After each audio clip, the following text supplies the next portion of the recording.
Jadi bulan Agustus tahun ini pas saya lagi di Indonesia tuh, saya berkunjung ke Makassar, ke Surabaya, ke Jogja, ke Jakarta tentu aja untuk memberikan master classes. Jadi saya bertemu dengan, saya kira lebih dari 100 pianis-pianis muda ya di seluruh Nusantara.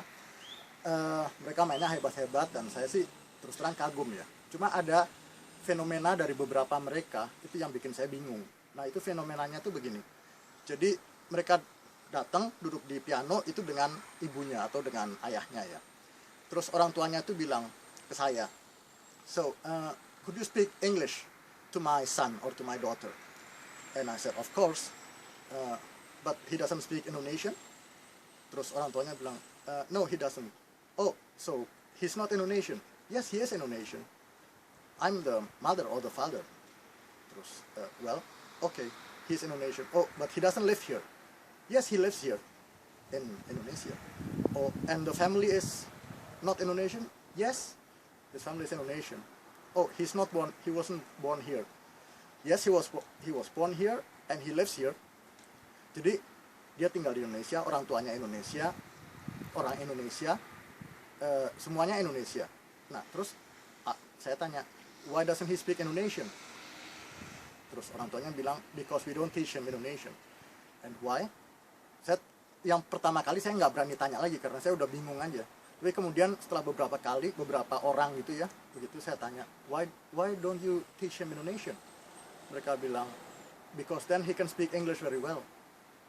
Terus saya bingung, loh, ya udah saya nggak berani bilang apa-apa sih. Tapi saya mikir apa kapasitas anak itu, kapasitas otaknya tuh sangat kecil sampai nggak bisa belajar lebih dari 2 bahasa. Anak saya aja yang di Spanyol, dia bisa bahasa Spanyol, dia bisa bahasa Indonesia sedikit karena dia sering ke Indonesia, dan ke Indonesia itu paling sebulan dalam setahun ya. Terus dia bisa bahasa Inggris dengan lancar juga, jadi udah minimum 3 bahasa. Terus kemudian di sekolah dia belajar bahasa Prancis, jadi 4 bahasa.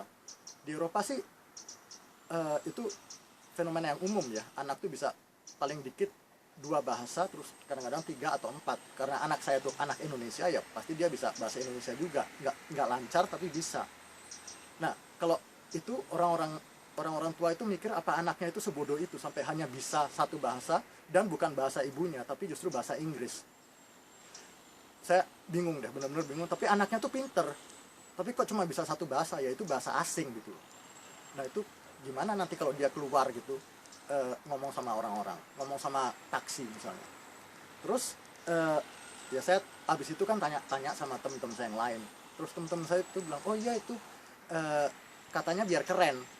Aduh, saya terus terang saya nggak ngerti deh kerennya di mana.